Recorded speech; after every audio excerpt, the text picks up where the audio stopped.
And good afternoon, Frank here with yet another edition of UFO News Network Sunday.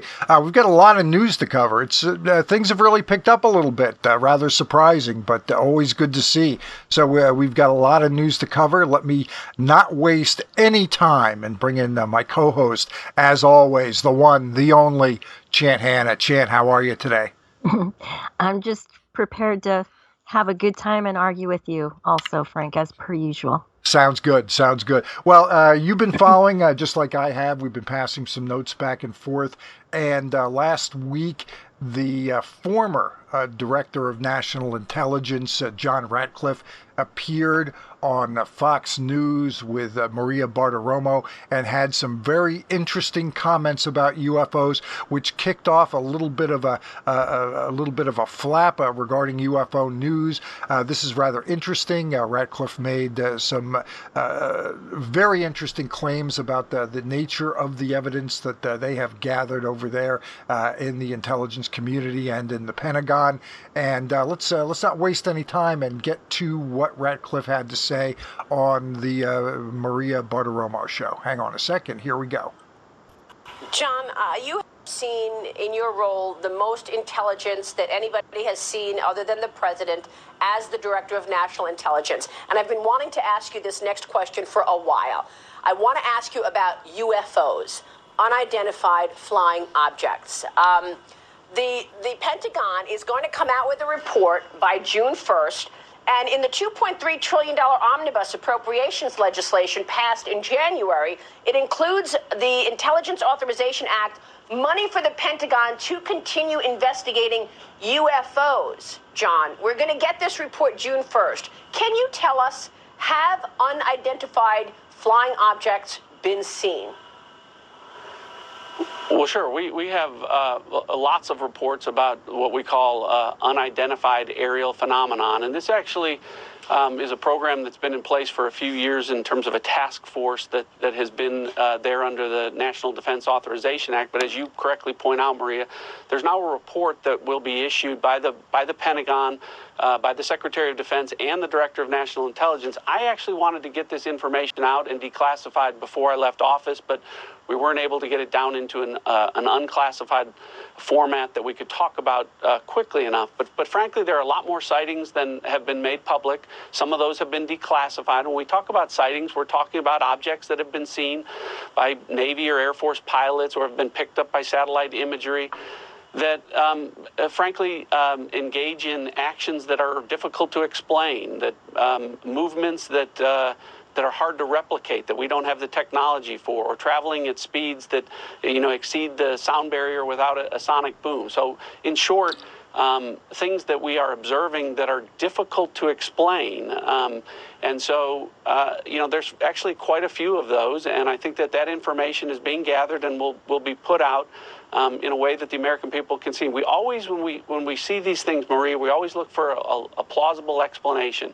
Weather can cause disturbances, visual disturbances. Sometimes we wonder whether or not our adversaries have technologies that are a little bit further down the road than we thought or that we realized. But there are instances where we don't have good explanations for some of the things that we've seen. And, when that information becomes declassified, I'll be able to talk a little bit more about that. Can you tell us where it was seen? Actually, all over the world. There have been sightings all over the world. And when we talk about sightings, the other thing I will tell you is it's not just a pilot or just a satellite or some intelligence collection. Usually we have multiple sensors that are picking up these things. And so, again, some of this are just they're unexplained phenomenon. And there's actually quite a few more than have been made public. So I think it'll be healthy for as much of this information to get out there as possible so that the American people can see some of the things that we've been dealing with. Okay, well, that is pretty extraordinary. We so appreciate that you're talking to us about this. Can this year get any weirder? Pandemic, shutdown, UFOs. John Ratcliffe, it's great to see you. Thank you. A really interesting interview, and as far as I know, he would be the highest ranking individual who has talked in some detail about what they have available as far as the multiple sensors and all that goes. If it's happened before, it's been a long time since it's happened. So obviously we like this information getting out. He was talking about wanting to get this out before he left office. Obviously, he had to go after the election results. I like this information, and it seems that they do have a lot there. No reason to think that they don't.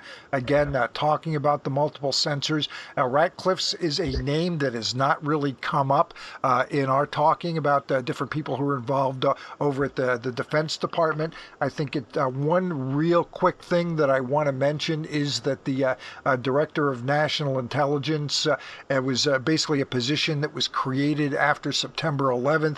You had a lot of different intelligence organizations, sometimes military, sometimes law enforcement, sometimes espionage related, and that they've all got their own little fiefdoms, and they don't often coordinate. One of the criticisms of the position as it was laid out, and I think this is pretty important, was that what is not under the auspices of this particular office includes the Department of Defense in charge of National Security Agency, National Reconnaissance Office, National Geospatial Intelligence Agency. Those would still be over at the Pentagon and run through there. But again, interesting stuff. And also it indicates, based on what he's saying, that he's received briefings on this kind of material. So this is a big win. It kicked off a lot of very interesting news. Chant, your thoughts on all this? I actually would like to hear more clips that you plan on playing in order to just discuss more on this topic. Okay, yeah. I have a lot to say. I just would like to hear more. Okay. Well, we have more we do have. Hang on a sec. Let me move forward a little bit here with our graphics. And as a result of the attention that this particular interview got, Marco Rubio was in the Reagan Airport in Washington, and I guess a stringer for TMZ, which is a celebrity gossip website ordinarily, but they'll dip into politics when politicians are doing maybe some gossip related things. But I guess a stringer for TMZ happened to see Rubio in the airport, and he pinned him down, and he asked Rubio about the same issue. So let's pull that up here. What do we got? Oh, there we go. Okay, let's pull that up and go with Rubio's comments, if we can. Here we go.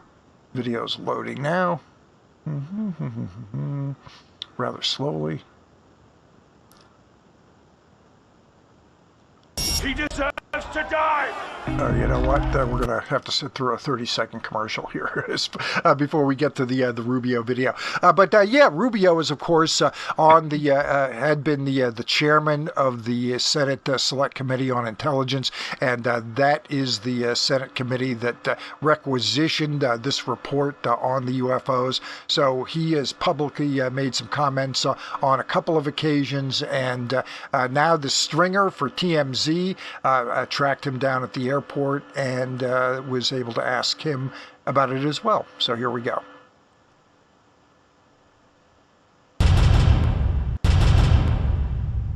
You're on that Senate Intel Committee, man. I saw you guys are supposed to be, the government is going to actually have to put out everything they know about UFOs to the public. I guess that's not.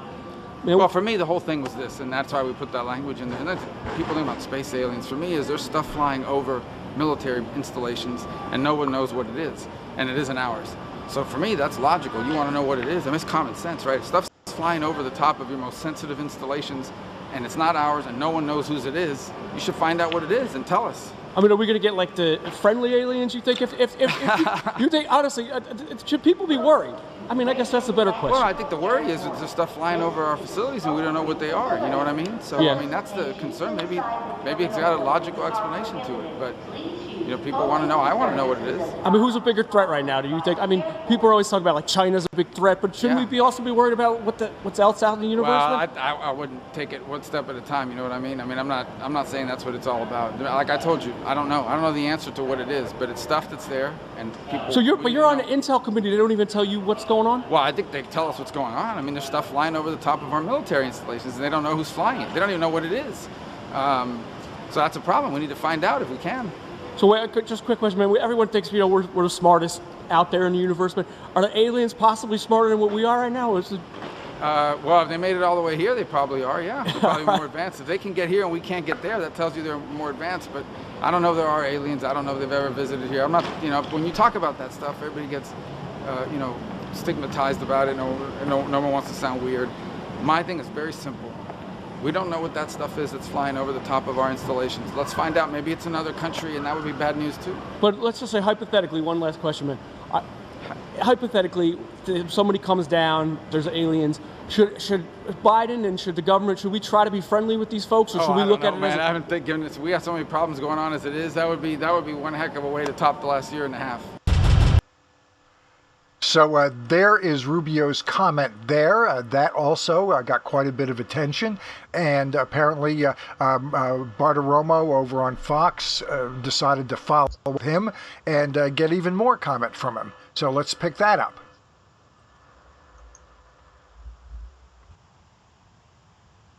Ratcliffe with me last week. I've got to get your reaction to what's taking place. Have unidentified flying objects been seen? Well, sure. We have lots of reports about what we call unidentified aerial phenomenon. There are a lot more sightings that have been made public. Sometimes we wonder whether or not our adversaries have technologies that are a little bit further down the road than we thought or that we realized. So, Senator, what about that? What can you tell us about UFOs? Well, we have things flying over military installations, over military exercises, and other places, and we don't know what it is. It isn't ours. It isn't anything that's registered with the FAA, and in many cases exhibits attributes of things we've never seen, technology, the kinds of technology we haven't seen before, or at least that's what it seems like. I think you have to know what it is, or we have to try to know what it is. That's my view of it, without any preconceived notions. Maybe there's a logical explanation. Maybe it's something that can be explained away. Maybe it's a foreign adversary who's made a technological leap, as you heard the former DNI said. Whatever it is, we need to know the answer to it. The problem with this issue is every time you raise it, people get all nervous. Oh, does this mean UFOs and aliens and extraterrestrial? We don't have to go that far. It's very simple. There are things flying over national security installations. We don't know who they are. We don't know what it is. It isn't ours. We need to find out. Well, this is absolutely fascinating. So, I mean, from my standpoint, when I heard John Ratcliffe talk about that, I went and I looked up what you've said about the Pentagon report coming up June 1st. What do you think we're going to learn from that Pentagon report on June 1st? Well, first, I'm not sure they're going to come in on time, to be honest with you, because they miss a lot of deadlines in government on these sorts of things. But we'll get a report at some point. Second is, I don't know if we're going to know what. I mean, I'm not sure that by June 1st they'll have reached a hard conclusion about what they're dealing with, and there may be more questions or new questions than full answers after the fact. I can tell you it's being taken more seriously now than it ever has been. And look, there's a stigma associated with this, all right? When a Navy pilot would report that they saw something, they were told you need to go see the flight surgeon, to check out your head, make sure you're not seeing things. So there's a stigma associated with reporting it, even talking to you about it now, right? I mean, people are going to go out and say, look what these people are focused on when the world is falling apart. So there's a stigma associated with it, and that's, I think, needs to go away. We don't have any preconceived notions about what this is or isn't. We just need to know, or we need to start trying to know. I think the first step is to ask the question. If you don't ask the question, you're not going to get or begin to get answers.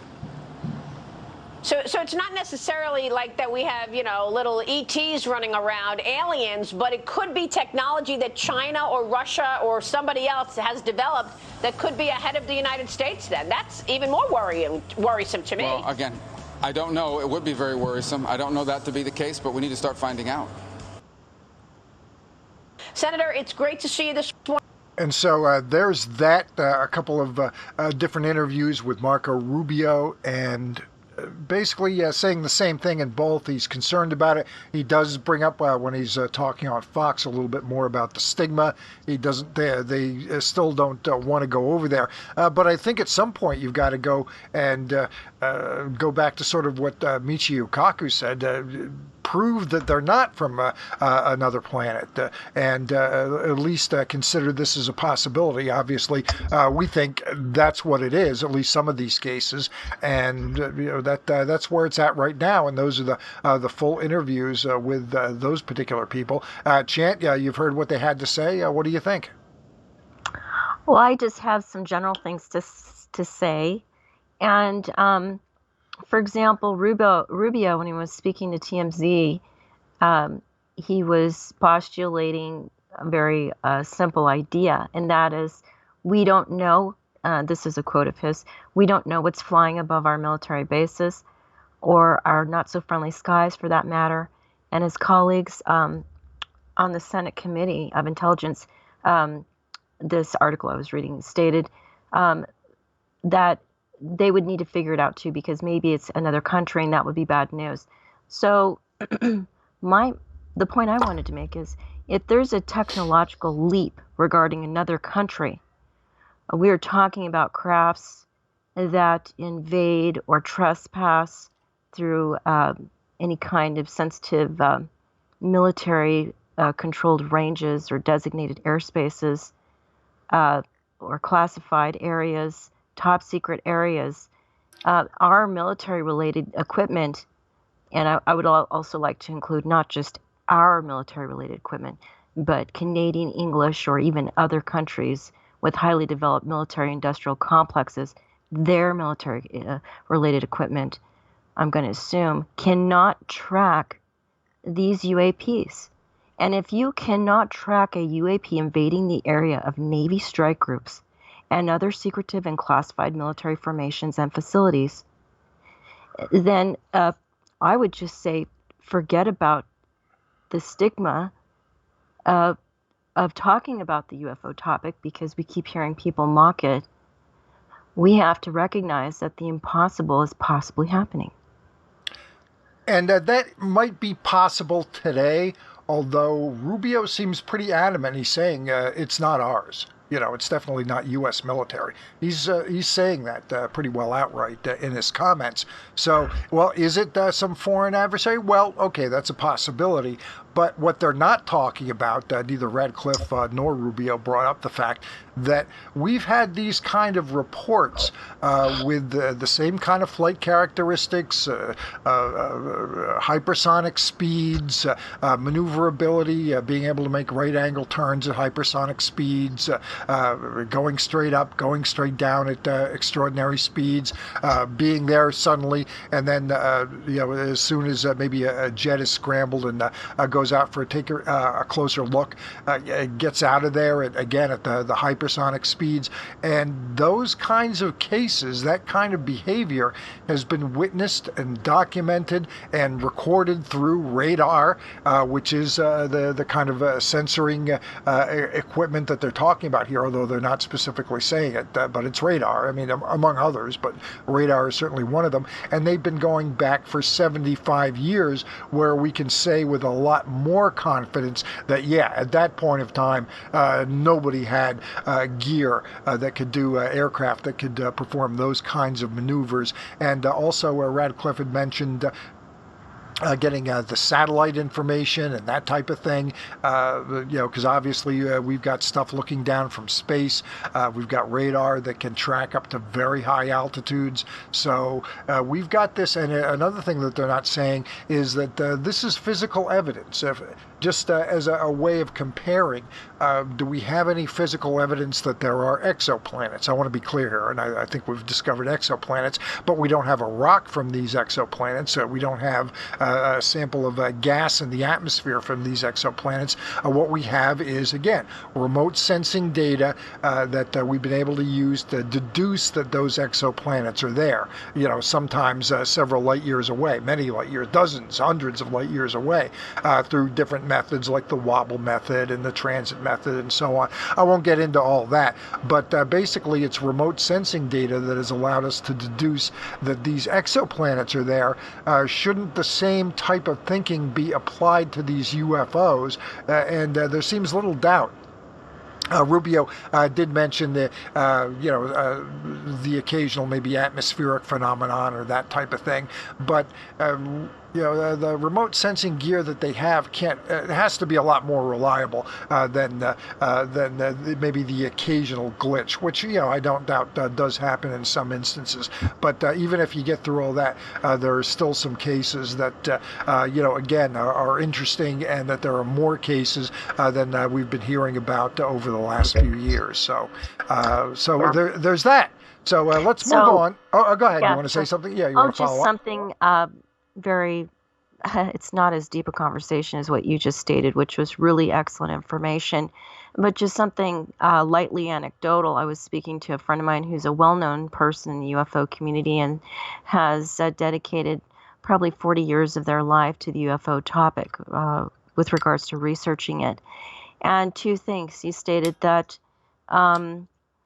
he really hopes that the physical reality of this, the crafts that we're catching on video is being considered as far as, what the hell are these things made of?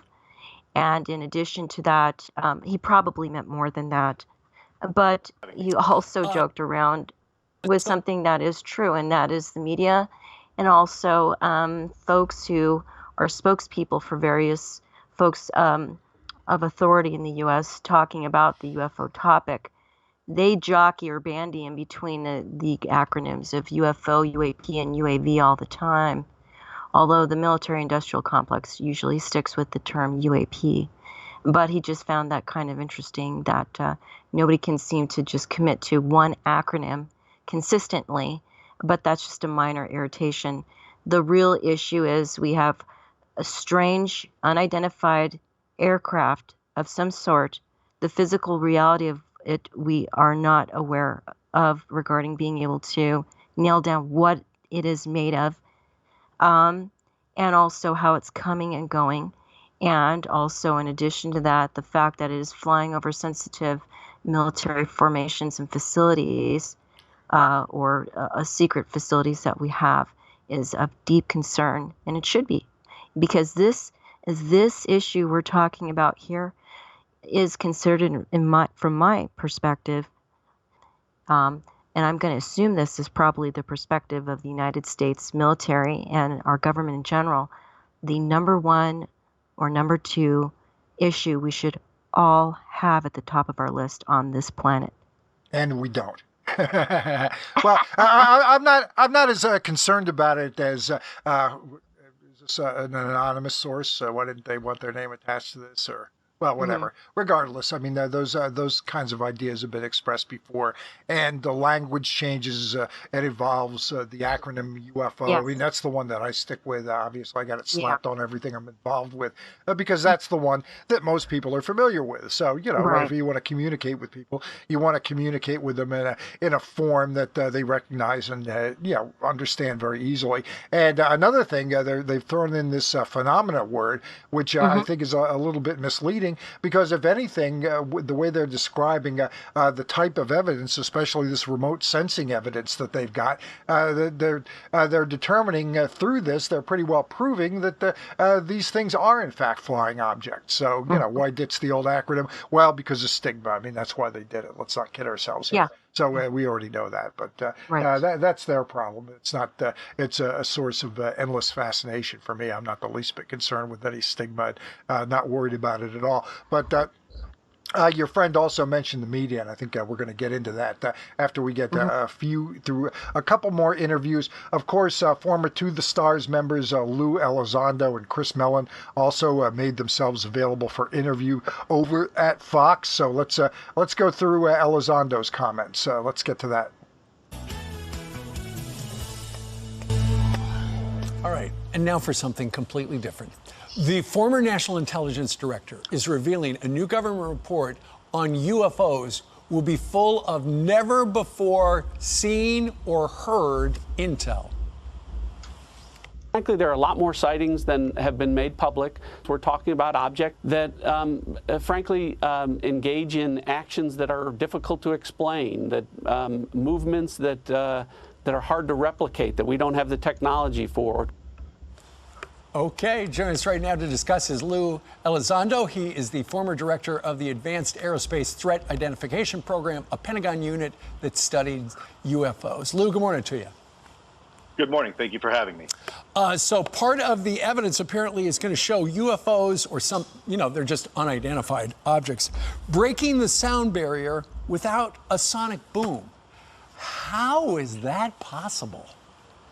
Well, I think that's probably the crux of the problem, that we are seeing these, let's call them vehicles, if you will, that are incurring into controlled U.S. airspace, that are displaying performance characteristics that are frankly well beyond anything that we can either replicate or in some cases really even understand. So when you're talking about that, you're talking about how these things are able to do things that we have no idea how it's possible, given the speed and the altitude and things like that, and the turns and everything like that. I'm sure you've got the top physics experts in the world working on this.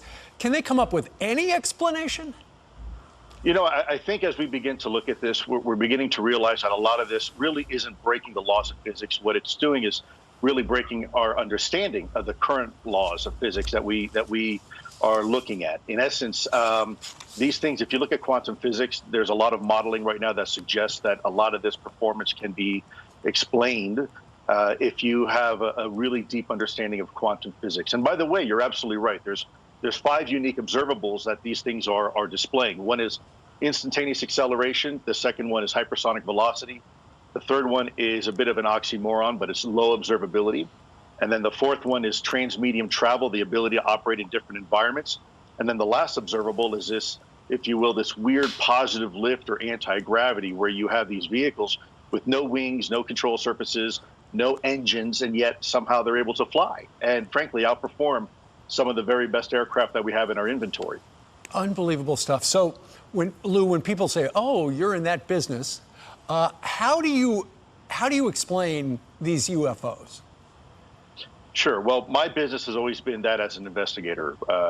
I was an intelligence officer for the U.S. government, so my business was just to find the truth, whatever the truth is, whether it's a terrorism investigation or counter-espionage. Yeah, we applied the same methodologies we did investigating terrorist, if you will, operations and operatives as we did with this. And the information is very compelling. It's real. Yeah. Okay, it's real. Are they from another planet?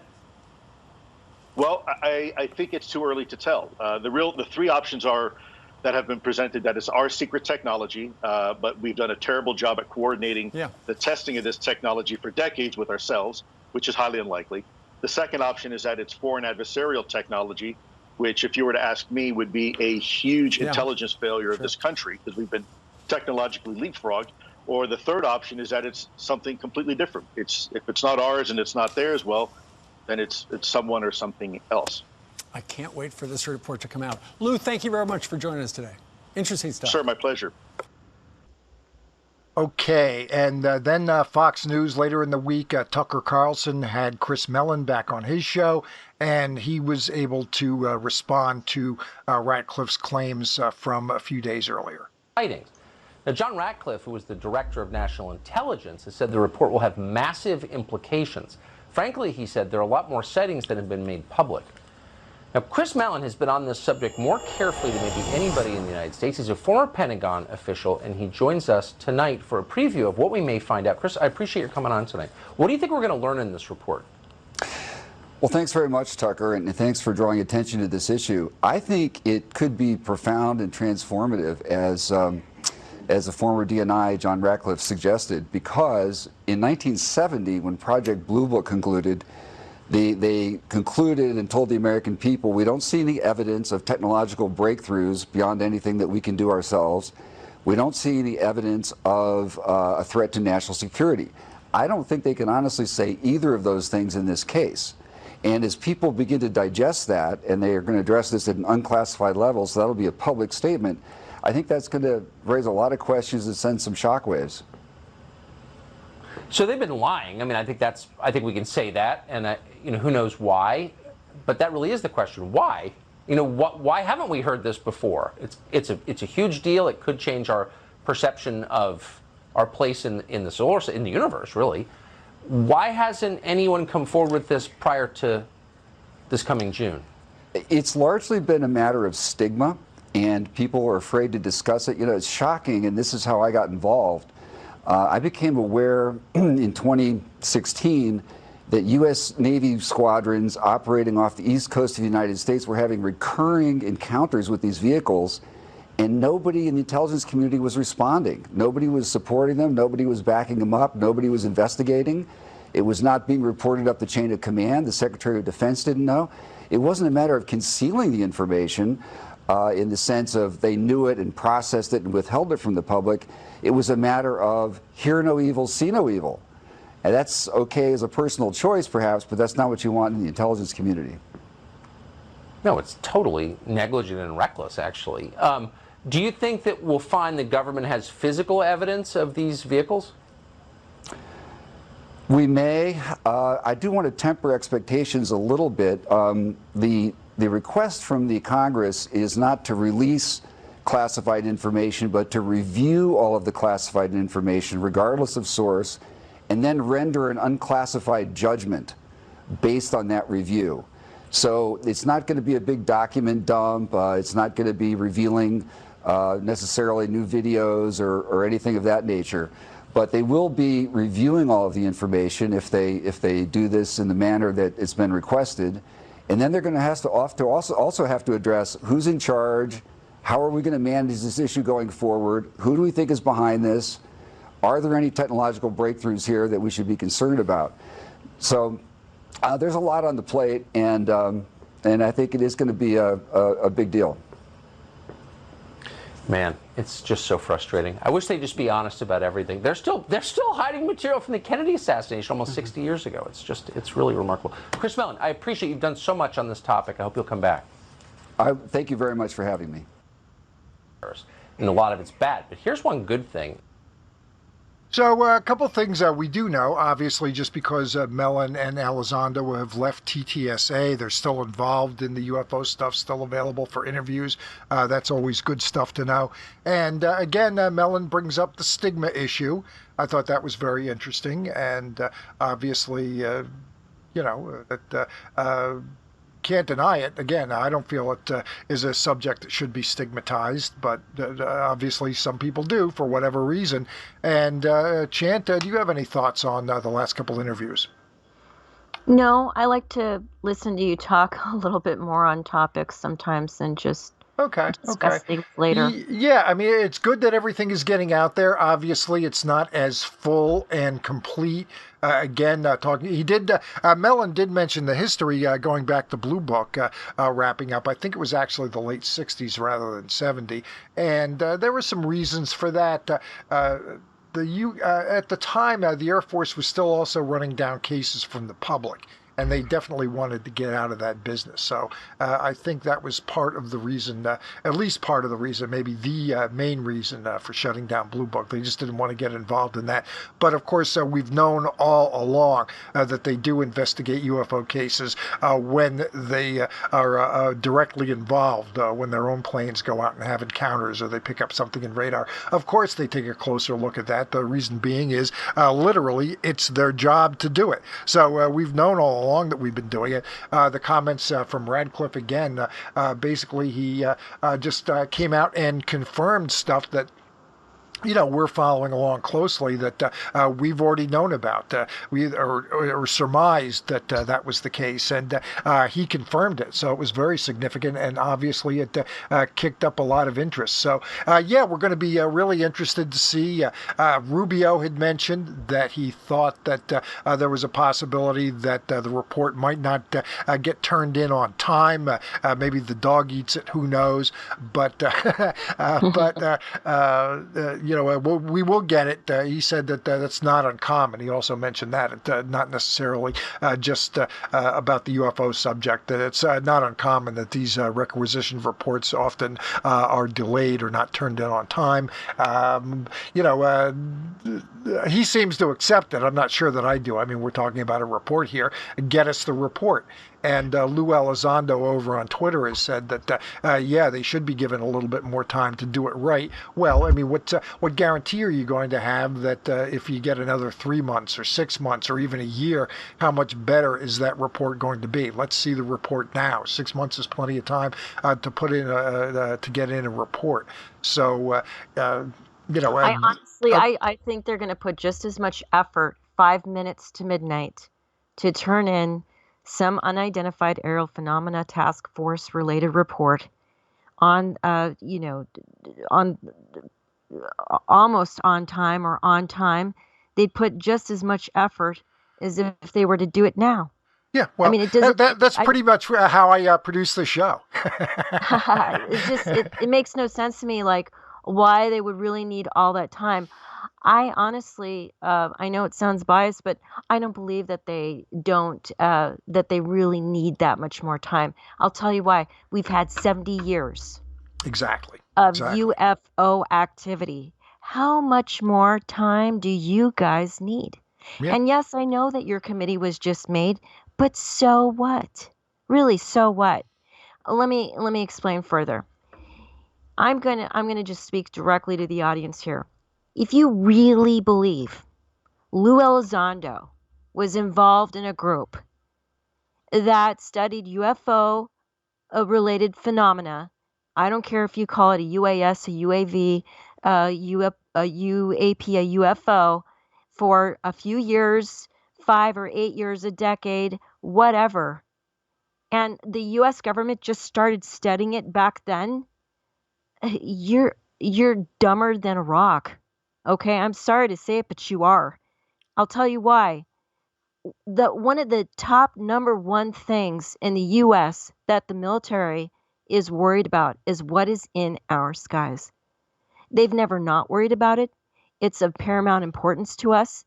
And for anybody to just even go along with the idea, the narrative, that,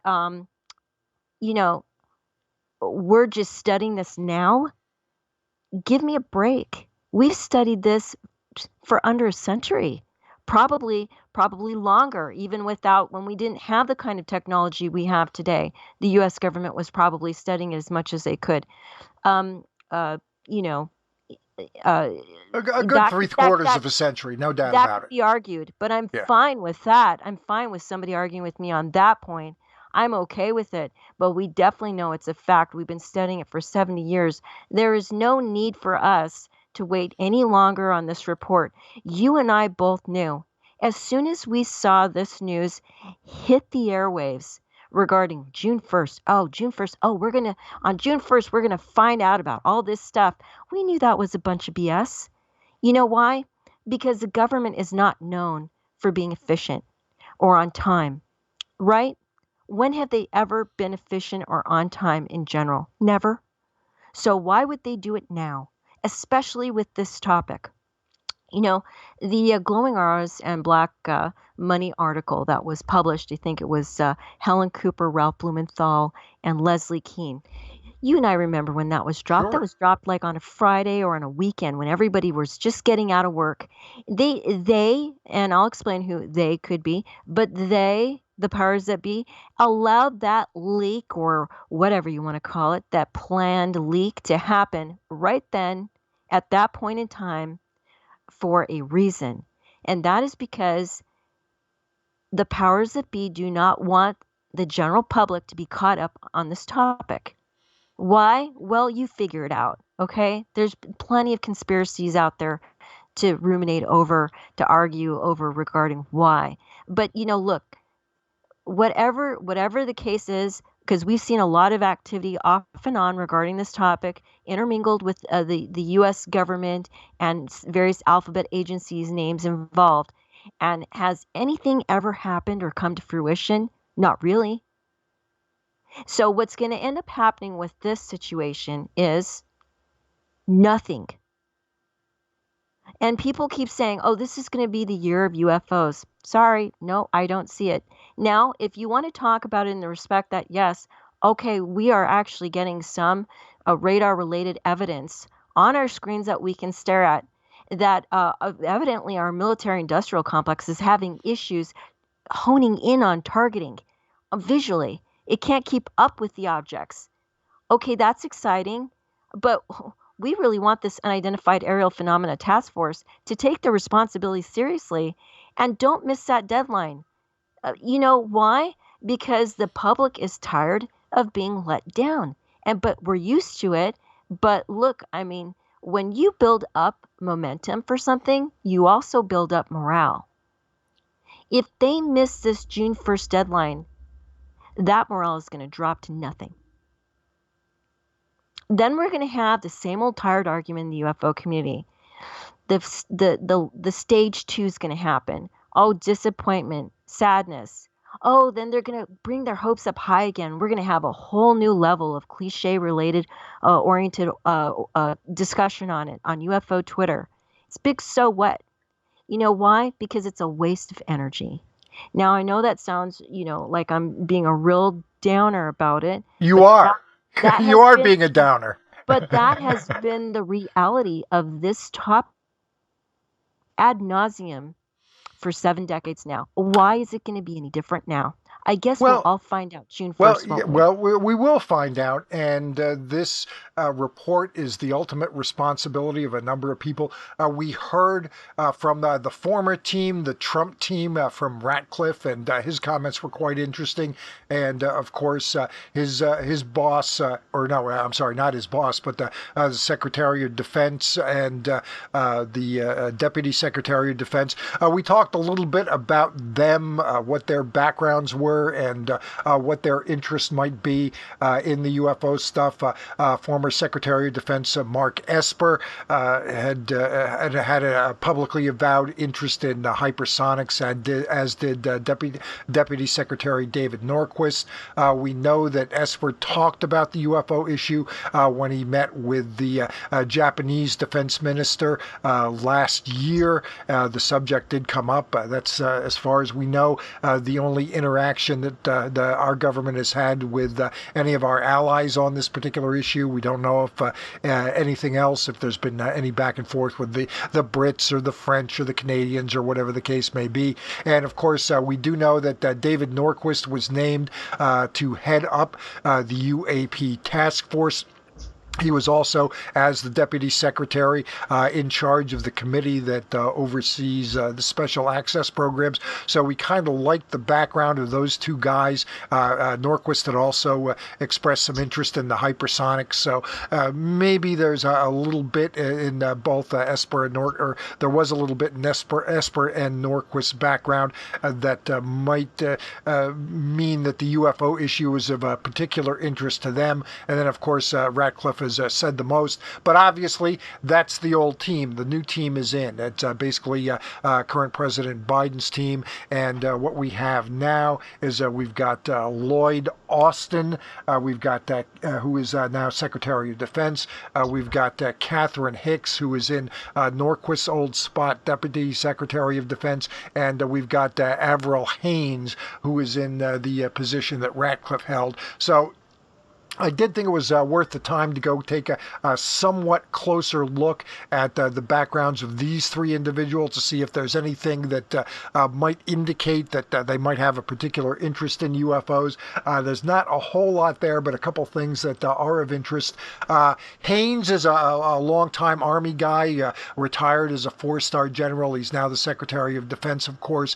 The only thing that I found that would be of particular interest regarding the UFO stuff, regarding Austin, was when he retired from the military. He joined the boards of a couple of different companies. One of them is Nucor, and that is a producer of steel and related products. So, if there is anything to all this talk about materials, and it would even get to his desk, he might already have enough of a knowledge base going in to understand what all that is about. And also, he was on the board of Raytheon Technologies, Industries, which is, of course, a defense contractor that built the FLIR camera that was able to take those videos of the UFOs. So that apparently that news came out during the time that he was with Raytheon. So is that something that got his attention? Is that something he's interested in? We don't know at this point. Now, going back to Kathleen Hicks, I really didn't see anything in particular in her background that might lead her to have any particular interest, and she does seem to hold the position that might be key. She's in charge of the UAP task force, but I can't say that I saw anything that was particularly interesting there. And Avril Haines was the person who took over for Ratcliffe, and there were a couple things in her background that were kind of interesting. A couple things that in her undergraduate studies, she did study theoretical physics. We heard Elizondo talk about the physics there, and does have her undergraduate degree in physics. And also, she apparently took flying lessons. So I don't know if she took it any further, if she is a licensed pilot at all, or she ever got her pilot's license. But she at least has enough of an information that she actually took some flying lessons. So I thought that was kind of interesting, but nothing beyond those things necessarily jump out at me to say, well, I'm absolutely positively glad that this is the team that is looking into this issue. So basically, Austin, Secretary of Defense, Hicks, Deputy Secretary, also in charge of the UAP Task Force and Chairman of the Committee on Special Access Programs, and then Haines, who is the Director of National Intelligence, and certainly has a fair amount of power, but may be, but she's not in charge of this particular issue anyway. So it'll be very interesting to see. Obviously, it's safe to assume that Ratcliffe was specifically briefed and got some very good information, which, if any of these three, Austin, Hicks, and Haines, have done the same. But basically, that's the team now. Any future information that comes out regarding the UFO stuff that's in this report, it's likely it's going to cross their desks, or they're going to be aware of it, and they might well be briefed on it. So we'll see what happens in that regard. Chant, any thoughts on that? Yeah, I'm going to whine some more. Oh, okay, go ahead. That's what you're here for. Right. I just think that this committee that is dedicated to the topic of UAPs, really what we're going to hear are just a lot more excuses. I'll explain that they have been given a deadline and a goal. Well, I think that's really going to transform into an ordeal. Why? Because the U.S. government is involved. And what happens when the U.S. government is involved in exotic topics like this, where they have to promise the public with these kinds of committees that they'll do something about something? And that is a Kafkaesque type of situation that occurs all by itself, very conveniently, much to the benefit of the people who are participating in that alleged goal. I say benefit because that means they really don't have to end up coming up with anything anyway. And they know that. These bureaucratic nightmares that are created, I think purposefully, are blamed on things like, it's coordination problems, or we've flat decision structures, or fate buckled, we couldn't meet the deadline. It's just like, I guess we can just expect the same kind of failure that we've seen in the past. Again, people can accuse me of being extremely negative about this. You're being extremely negative about this. It's based on fact, though. And I'm not trying to be, like I told you so. I'm really not. I'm just going based on history. Okay, so well, what I'm trying to do here, you want to finish up, or can I interrupt you? No, you can't interrupt me. I do want to say this. If I am wrong, I would be glad to be wrong. Sure. Because I want our U.S. government, or any government for that matter, I don't care what government it is, okay? Or even an individual, just a private citizen, to find something in our skies that is so revealing, it actually can become a form of massive disclosure for all. Because this is really all about educating ourselves on what is out there.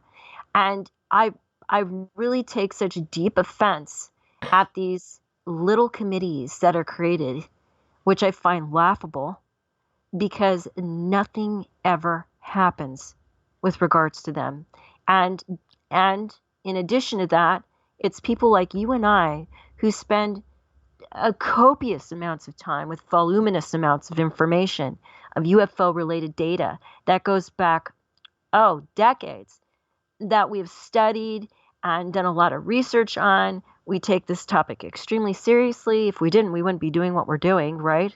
And not only that, but there's other people in the UFO community that have spent their entire lives. I know somebody that's been studying this topic since 1956. And do you think that they really have a lot of hope for this committee? They don't. They absolutely believe nothing is going to come from this. Again, all based on the history of these kinds of things that are created as goals, which never end up coming to any kind of conclusion at all that is meaningful. Can I interrupt now? Yeah. I'm maintaining an open mind. That's fine. And this is the reason why I put together this goofy little graphic. I mean, it is on these three individuals, Austin, Hicks, and Haynes. It is on them. It is up to them. So the buck stops with somebody on this. And if this report is delayed significantly, or when it comes out, it proves to be a profound disappointment, those are the people you need to blame, because they're the ones who are in charge now. Now, it was nice to see Ratcliffe come out, and who knows, maybe Esper and Norquist will do the same thing. I don't know. It's not impossible. Well, and I think you have, I would like to say something about what you said. I do think you have a great point. Like, those are the people we do need to look to, because they were responsible for various things. The buck stops with them. Right. However, the problem with society with regards to this kind of topic is, and the sad thing regarding what I'm about to say, the end result, it's meaningless, okay? But the sad thing is that our society has a very, very short memory. Very short. Like, and I don't mean to sound like I'm 90 years old, like, the newest generations, like, they have the attention span of a baby gnat, okay? But it is true, whether it's older or newer generations, our minds have sped up to the point regarding our attention span that we can't keep our mind, ruthlessly occupied on topics like this for any meaningful amount of time at all, because technology, if anything, has trained us not to. So anyway, I would, again, love to be wrong, but these dreams, they flicker in front of us like little carrots, they dangle like, just in front of us, like, this is so in reach, this little struggle to find out more about this topic, that's actually considered one of the top topics that the U.S. government could ever worry about. And will we find out anything? I just don't think we will. Sorry to say.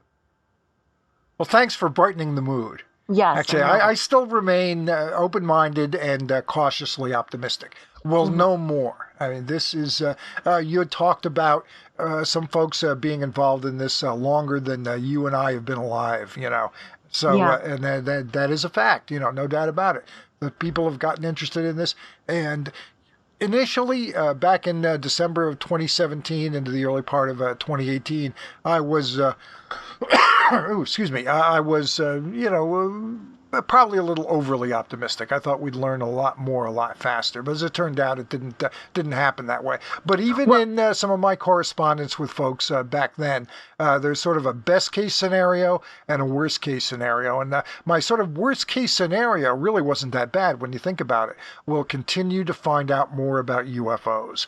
And I think that has absolutely happened. And I think whatever is in this particular report will tell us more about it. We'll know more about USOs. It'll provide leads to some of those great researchers who've been at this for decades and know how to take the tiniest little bit of information and turn them into FOIA requests where we get even more information. So, and you and I both know just really interesting people who have spent, again, decades of their life filling out those very dry looking forms with dry data, just to find out something amazing, all for free. They put their money into it. Some people spent hundreds of dollars filling out FOIA requests for years, all just to help educate everybody on the planet at their expense, so we can find out more about the UFO topic, hoping that the U.S. government or other governments around the world will accidentally, or meaning to, purposefully or not, leak data to us that we want to find out more information about regarding the UFO topic. Now, two things. You notice that, you notice that I let you interrupt me. Just want to point that out. Okay, Yes. go ahead. Keep going with your two things, because I have more I want to say. Okay, well, that's fine. ETs will be the ones to report anything meaningful to us. Okay? That's my perspective at this point. If I had to put my money down on, I'll just say the US government, for example, or a first world country, revealing anything of import, I would put my money down on the ETs first. That's how much of a bureaucratic nightmare they are. Those those entities, the U.S. government or Canadian or English governments, and in addition to that, the part two is it'd be a private citizen that would find anything. But even then, I'm not sure anybody would believe it because of the capability of deep fake technology. So that goes against that. That's going to work against people too if they have authentic and genuine footage.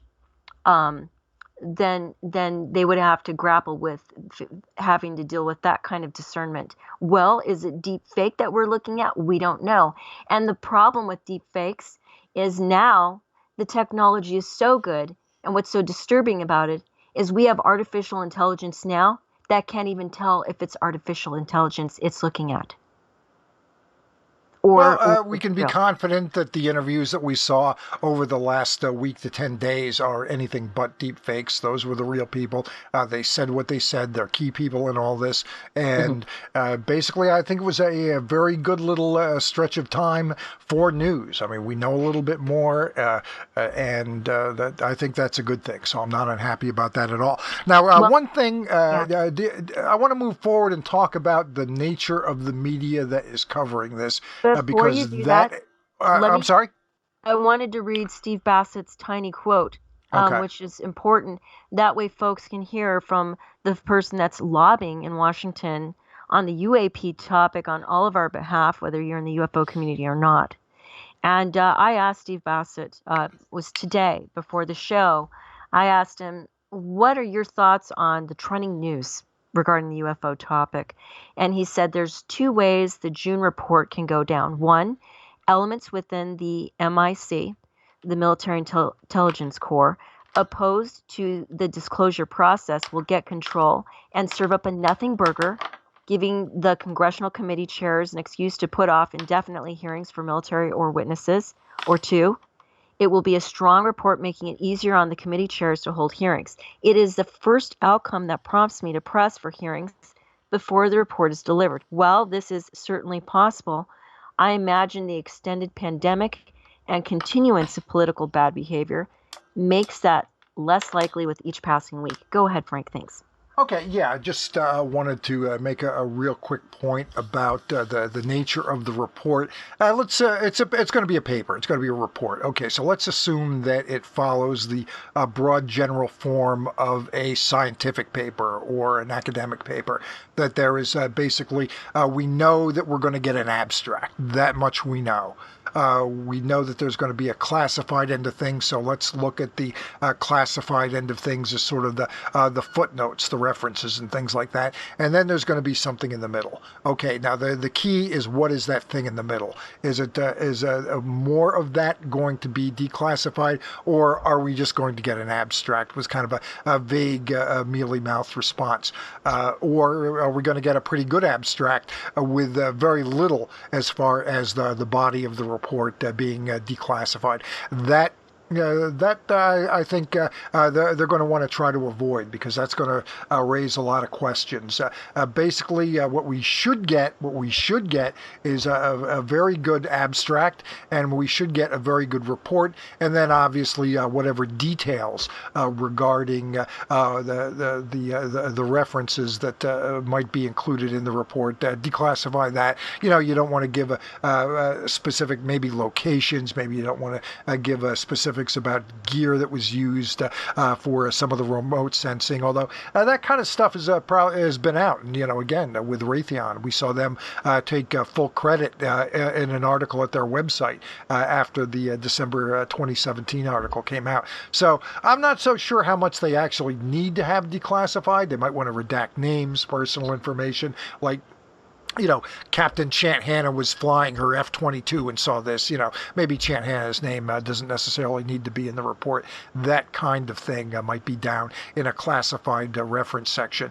But I don't see any reason why not, and why we shouldn't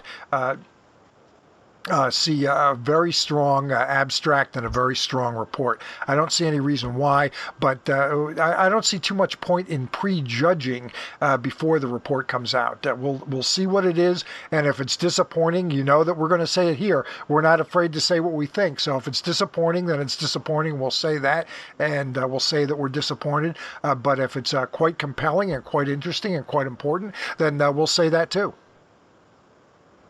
Wanted to just mention something random, and that is there are people out there that are actually dumb enough to try and shoot things down in the skies that they see, just to do it, just randomly. And I just want to really encourage people to not do that. Yeah, don't do and that. The reason why I say that is because drones are everywhere. I remember one Christmas, because I have a large family, there were a lot of my friends and some of my family members got an ungodly amount of drones for Christmas. I mean, you can't even go to Walmart and not see one in the aisle somewhere. And so since we all agree they are everywhere, they're all around the planet because they're being made more now than ever, and every little kid on every block seems to have one, it's really vitally important that you do not do it, because you can be charged with wanton endangerment and criminal mischief. Sure. And it's private, but somebody else's property, You're absolutely right. They're violating the right to somebody's have their property up in the air. Now that person who's committing to flying the drone might be actually impinging on someone else's private property. However, let the law deal with it. But anyway, what I was going to say is it's interesting that people are saying that these are UASs, which is unmanned. The idea is unmanned drones. And I don't mean to be funny or anything, but with ET civilizations, plural, we have no idea how small or big they are. And it could be both or nothing. They could be, intangible, like a Ray Bradbury story, for example, where they're just like spheres that you can't touch, but you can sort of see them or sense them. And, those drones that we're seeing, there could indeed really be something that small that is an ET in them. How bad would you feel? Hopefully you have a conscience enough to feel something if you decide to actually attack something like that. Yeah. So just before you pull the trigger on anything, please think again. Don't do it. Yep. Now let's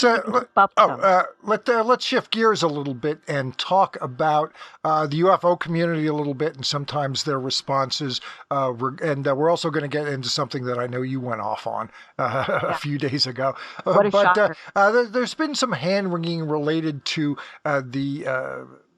the mainstream media outlets that are covering this story. I mean, Fox has led the way on the story. They've covered it more than anyone else. And of course, leaning more than a little bit to the right in terms of their general political overview.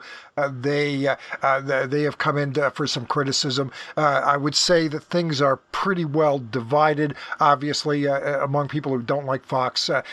Some of them are willing to accept the fact, say Fox is doing it and the others aren't. So, we'll give credit where credit's due when they do it. But in general, we're not Fox fans. So there's that. And then there are others who simply, if it's from Fox, it's crap. Now, this tweet that popped up this week, from Keith Olbermann, who is a pretty famous media guy. He's had a number of jobs over the years at a number of high-profile mainstream outlets. He responded to Jeremy Corbell posting the video to the Ratcliffe interview over on Fox.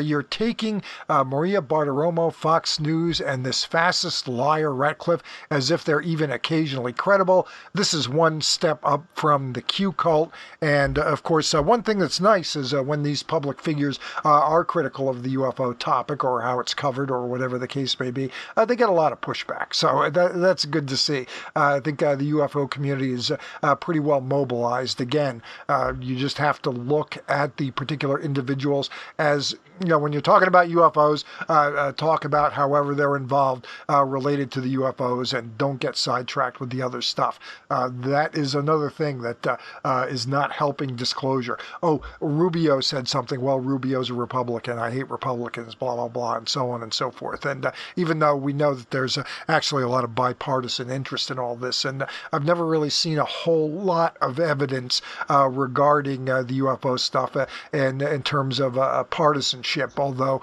Rand Paul did make some disparaging comments about the ATIP program not long ago. But that doesn't come up that often. So there's Olbermann's comments regarding that. And then we've got Elon Musk posting something regarding strongest argument against aliens camera resolution versus UFO picture resolution. You decided to make a comment on that. I'll double back on that. I got the slides out of the way. Then also yet another comment from Neil deGrasse Tyson. It's the very fact that I continually review the UFO literature that leaves me unconvinced that we've been visited by intelligent aliens from another planet. That raises the question, which UFO literature have you been reviewing? Not sure you're looking at the good stuff, but okay. But I have no intentions of stopping your search. Maybe one day you'll bag one. I'll be delighted to meet them. So Chant, again, sometimes you do have some famous folks coming forward and talking about the UFO stuff in a positive light, but then you also have the occasional cheap shot, and that is never a good thing. So you actually responded to the Elon Musk tweet, and do you have that in front of you? Do you want to go ahead and read it? Because the text is a little small in front of me. So now I just want to preface what I'm about to say with this. Please don't think anybody, I really thought Elon was going to respond to me. Okay. However, I couldn't let his stupid meme about UFOs go by without having said something, which is, if you know me, it's not a shocker that I would do that. No. But anyway, the meme was just this very simple line graph that indicated a camera resolution and then UFO picture resolution. And camera resolution, because of today's technology, was just going straight through the roof. And then Elon Musk in this meme indicated UFO picture resolution was really bad, which is supposed to be really hilarious. Look, we hear this joke all the time, okay? It's like a really old joke. And just basically what he's saying, just to clear it up for folks who are new to the UFO topic, Elon Musk was insinuating that people who take pictures of anything that appears to be a UFO, the resolution is just really bad all the time, which is not always the case. But anyway, I just said back to him, I said, if ETs have better tech than we do, no amount of tech we use can record them well, and ET tech could circumvent our attempts to record them at all. This portrayal is a washed-up cliche/stereotype. Using this graph to get clicks shows how ignorant you really are on the phenomenon. Now, I think some people thought it was just trying to be a jerk to him. However, I really feel like the UFO topic is kind of a sacred topic. At least to me it is. It's extremely valuable to know more about it. And if you are a person that's very high profile, just in any community worldwide, you're recognizable. You have hundreds of thousands of followers. The problem arises with being well known is that what you're doing is you're going to influence them. Not all of them, but some do blindly follow individuals. It doesn't matter who they are or what they do. People will do it. And in addition to that, they may not have the ability to delineate a joke from something that's not a joke. And this is really what's sort of unfair about this tweet is, yes, I get humor. In fact, I probably joke more about things behind the scenes than you would even guess with Frank all the time. Everything is worth making fun of. Like, we just do it. Frank and I do this all the time. We just enjoy humor. It's just something we use to blow off steam. It breaks up the day, Yeah, it does. However, this is just a really old joke. We're tired of it. And I just wanted to speak out as a member of the UFO community and say to Elon Musk, hey, this is just a stupid joke. Like, ETs, because there's many different ways people think about it. If ETs have come hundreds of millions of years just to get here, or if they were there a second before in their universe and here a second later because of some porthole, okay, I won't go down that rabbit hole, but you get the idea. It doesn't matter. The point is, if they're smarter than us, which indeed they could be, in some ways I hope they are, then why in the world would they allow us to record them if they don't want to be recorded? The thing is, they really don't have to. It could be at will that they don't want us to, or it could be due to technological advances that they have that are well beyond our ability to understand, whatever. But anyway, you get what I'm saying, and so that's basically what I said. I don't think it was a mind-blowing moment for anybody, but I will always defend the UFO community in that respect. But the stigma is still out there. I think you just can't worry about it, and you just have to go forward. But, yeah, you do see comments from high-profile folks sort of denigrating the subject, saying there's not much to it, it's a bunch of nonsense. And then you've got the people whose jobs it is actually to take a closer look at this type of thing, saying what they're saying in public, in an interview situation, that type of thing. You would like to think that an open-minded person would at least be persuaded to be a little bit even more open-minded on the subject. But I honestly think the reality of what really happened here with Elon Musk was, I don't think it was so much that he was actually targeting the UFO/ET topic, so much as he was just trying to get activity going. Because one thing on his profile is what I mean on Twitter. One thing Elon Musk is really, really good at is maintaining activity on his Twitter at all times. What people need to understand about Elon Musk is he's a very unique individual in many ways, but one thing he's caught on to in his uniqueness is he's caught on to just keep activity going. It doesn't even matter really what he says, and he knows that, as long as he says something. That way he can have the clicks happening. It's a click-oriented behavior that he's created on his social media platform. And I give him kudos for that because he's caught on to that very simple-minded trick. It's one of the oldest tricks in the book, but he gets it and it works for him. Now, one thing I do want to mention is going along, just trying to create activity on Twitter, there is a really dark side to that. And I do want to just mention something very briefly. There's a lot of high-profile people in the UFO community that squander their authoritative stance on the UFO topic by saying extremely meaningless things. And what's interesting is, and I'm not going to mention any names, but I see it all the time, when these so-called experts on the UFO topic say something, and if you really just read it word by word or line by line, it doesn't mean anything. It's devoid of meaning. And again, I just have the same argument.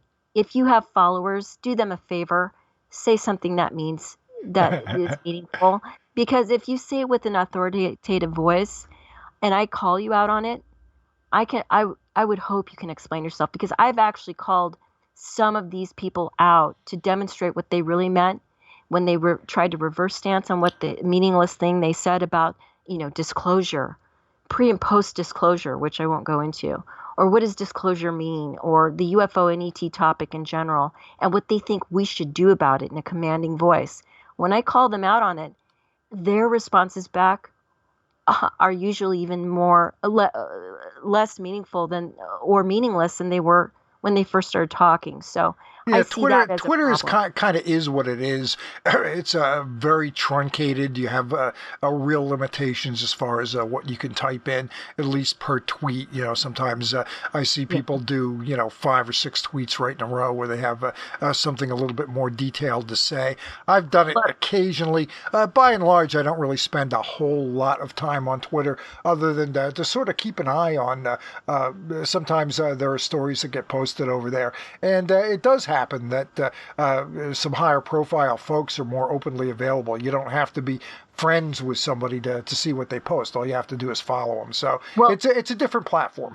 The limit on Twitter is, you think it used to be 167 characters, maybe, Yeah, it's when more it than first that started. now. Yeah. But now it's like 280 characters. Look, let me put it this way. If you can't say something fairly clearly in under 300 characters, which is actually a lot, then don't tweet. But how many characters have you just babbled on over the last few minutes? Thousands. You'd have to save that stuff for Facebook. But anyway. Yeah, so I mean, that's it. It was a really interesting week, and we've run on a little bit. I was considering talking a bit more about a case that Dave Beatty has gotten from the Nimitz encounters, has gotten involved with. He started up with that. We talked about it a little bit going back last time he was on the show. But this is a case involving the USS Kidd. And that was also picked up by the mainstream media. The truth is, I really don't have anything to add on it, except, it kind of is what it is. So no real analysis there. It's great that Dave's gotten that stuff out. It was covered and actually picked up a little bit by NBC News. I saw it at one point, at least over on their website. So that was written, and Dave got his credit. So that was great stuff. So I did see that. That's one you might want to take a closer look at. And aside from that, I think that's about it for now. Go ahead.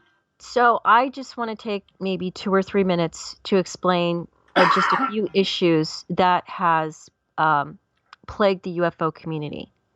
And so I'll just go ahead and say my little... Okay, keep it down to 280 characters. Should I?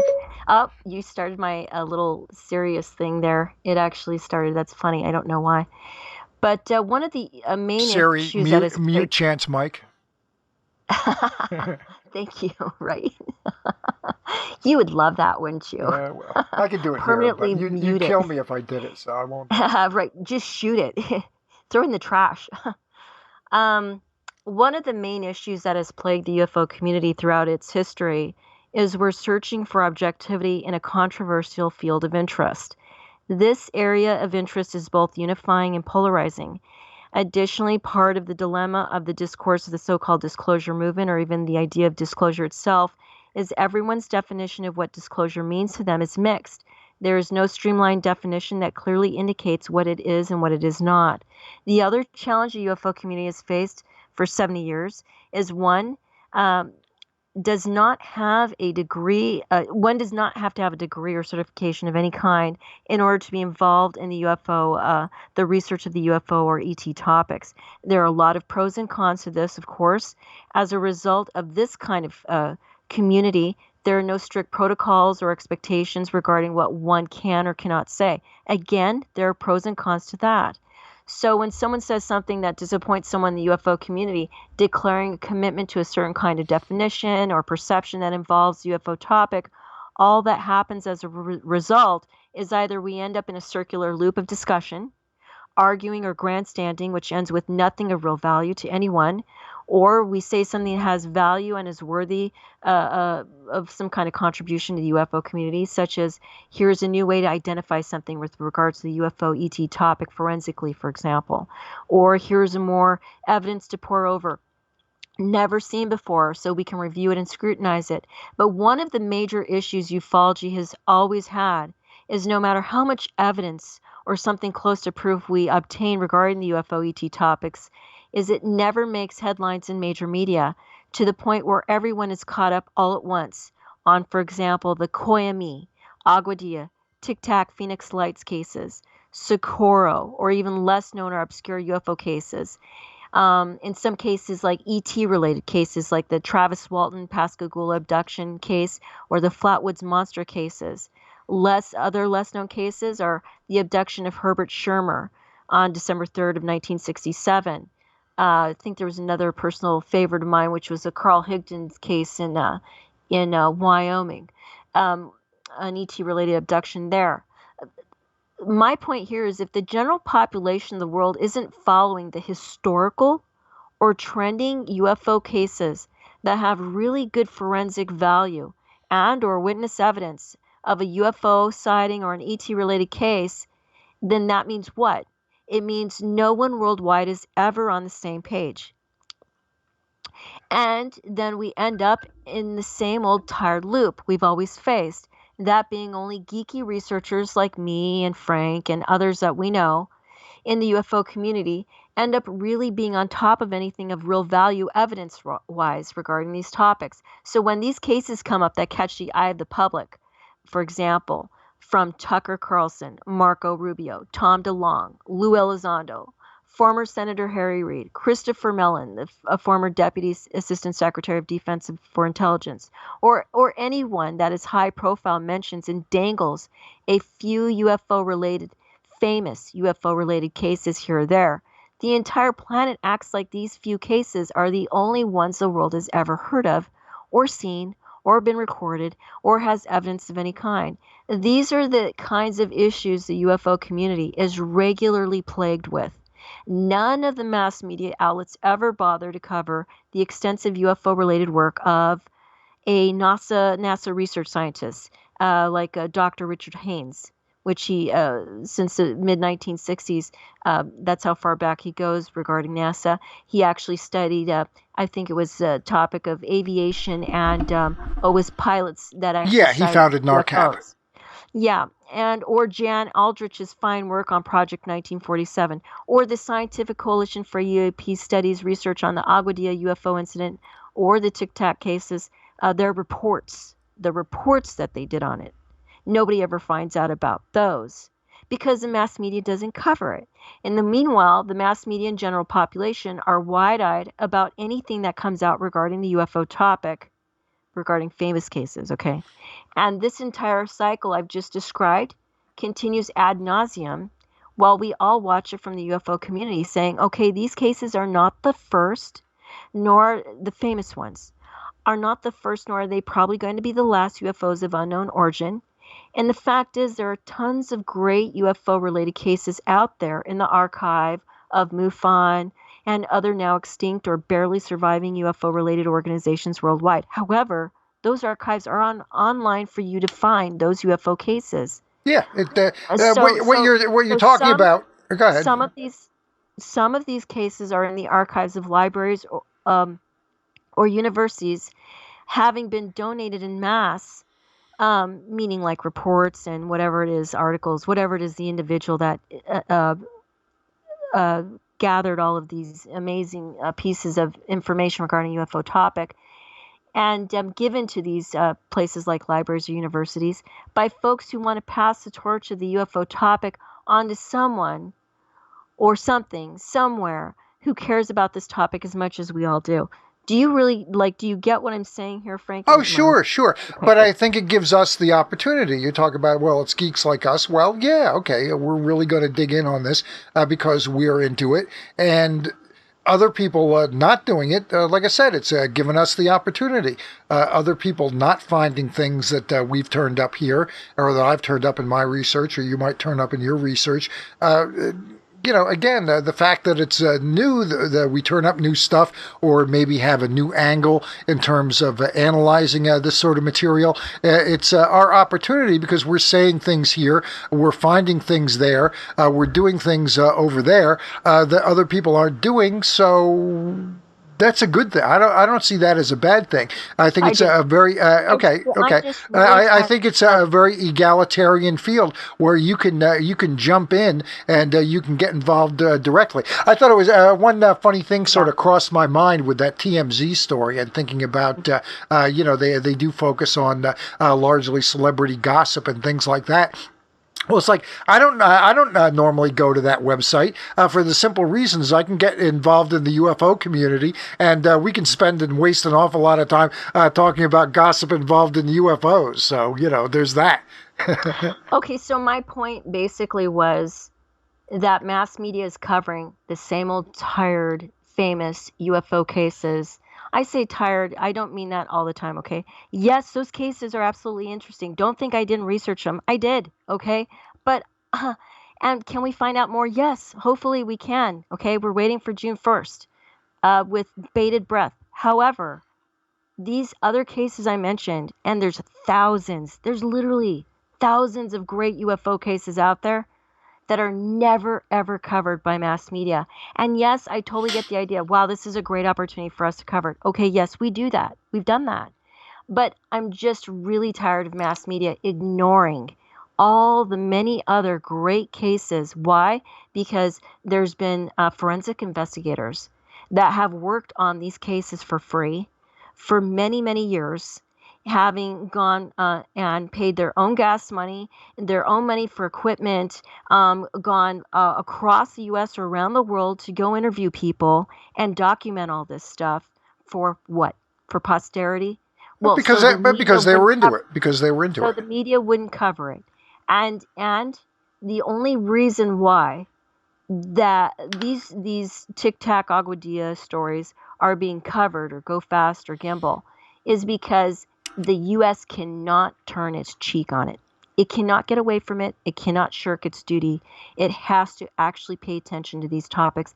That is the only reason why the mass media is covering these topics, and not because they want to cover some of the obscure cases I mentioned, which have a lot more evidence possibly than what we're looking at here. And at least on the television end, either the network newses or the cable news networks, the different ones, what do they give? I mean, we played 5 interviews, and I don't think one of them was longer than 3 or 4 minutes at the most. So they don't really give a lot of time, and they don't necessarily get into a lot of the detail that we want to know. We already know to a very large extent, not entirely, but to enough of an extent that we can go into a lot more depths. And I mean, we're coming up on, I think, a good solid hour and a half of just you and me going back and forth, no guest involved. So right. There's that. So The last thing I just want to mention is, I'm really tired of people saying things like, oh, well, there's really nothing on the UFO topic or ET topic. There's no evidence. Okay, well, the only reason there's no evidence is because those people are not looking up that topic, and they're not doing their due diligence, and they're not researching it. That is the only reason they feel like they have the right to say that. It's because they're too lazy to lift their index finger and type on their keyboard to look up the topic. It's just so much easier for them to say something that's not true. And I will take your point a step further in that we do have evidence. We've got that remote sensing data. Remote sensing is a form of physical evidence. And what they're not saying, they're talking about, well, we've got this sensor information, we've got that, but they're not saying in a very specific, clear, unambiguous way that is in fact physical evidence. So there's plenty of evidence. Yeah. There's no shortage of evidence, And by the way, if anybody ever really, like if we do a live show, we have chat going, I really do hope people do ask you about, real evidence, because you've become, a really good expert regarding that topic and being able to rattle off a lot of data regarding it. So I did an interview with a guy, maybe it was a couple of years ago now, and I went on his show. It was an interview I did with him, and I'd say radar is physical evidence, and it was like this was some kind of a revelation to the guy. And he does UFO interviews, and it's like, yeah, I mean, you just, I think some folks just have to adjust their thinking a little bit, and they can be, get maybe their talking points a little bit firmer and boiled down a little bit better. And I think they can be much better advocates for the UFO subject when they go out and do interviews. It's like, hey, Rubio didn't say it, Ratcliffe didn't say it, but I'm saying it. That sensing data, that remote sensing data that they're talking about, that's physical evidence for UFOs. It's not proof that they're ET, but Right. It's physical evidence for UFOs. Yeah, so really glad we were able to go over that silly little topic regarding Elon Musk's tweets stating Yeah, we strong get into that kind of argument stuff against sometimes. aliens. We get into that That's stuff a little bit, and not too often. But I know you wanted to get up on your high horse and Well, rip yeah, into that. I just actually forgot to tell people what he had actually said in the tweet was strongest argument against aliens. Yeah, it was a meme. I had it up earlier, so people have seen Yeah, it, but and so they anyway, got a yep, good look I'm at it. really glad that we had this show. Thank you. Yeah, absolutely. So I'm going to wrap up now. Who knows when we'll be back? Sometimes it's a couple weeks. Maybe it'll be next week. Who knows? Maybe it'll be an interview. Maybe there'll be enough news to talk about. One thing, again, that we didn't get a lot of, we didn't have the time to go into any detail. I think normally we would have, but we didn't this time, was this USS Kidd case that did get some media attention within the last week or so. Again, old pal Dave Beatty was the primary researcher on that to find out about it in the first place, and some FOIAs were followed up with, and some interesting stuff there. Didn't get a chance to break that down, but it's well worth taking a closer look at. Just go USS Kidd, UFO, drone, and again, a couple of mainstream outlets picked up the story on that. So go take a look at that. Unfortunately, we didn't have time to get to it. So, Chant, are we good to go? We ready to wrap up? I think we did okay. And I just really want to thank our audience for, taking the time to listen to us because, if they've actually listened to multiple shows we've done, they'll hear us really giddy, really happy. Sometimes we're a little down. Sometimes you sound a little bit too skeptical or whatever. But if you listen to us in our entirety regarding all of our shows, there's one thing that you will definitely see that is a common denominator between Frank and I, and that is we might joke around, a little bit too much sometimes, maybe not. No, we never joke around too much. No, there's times we have, but anyway, one thing you will definitely notice is Frank and I take the UFO UAP topic very, very seriously, and it's something that a lot of people don't know this about me, but Frank does. I have actually spent 16, 17-hour days consistently just studying and researching the UFO topic. And what does that mean? That means going into like the CIA archives or obscure archives around the planet that from countries that, you actually have to translate what you're looking at on iGoogle and collecting as much data as possible and then just collating it and seeing if it's worthy of researching. And then in addition to that, I've also spent a copious amount of time researching and debunking various conspiracy theories that floated around the UFO community, which I spent about a year doing that. And I really got, all I can tell you is I spent a ton of time on that to the point where I actually had to take time off. But yes, we get myopically focused on this topic because we care about it. So if we sound very passionate about what we're talking about, that's why. There you go. Okay, well, I'm done. I got everything out I wanted to get out. So you got anything? I'm just going to cut you off, Chant. You'll keep going another half hour, okay? So thanks, everybody, and we'll be back when we're back, and you have a great week.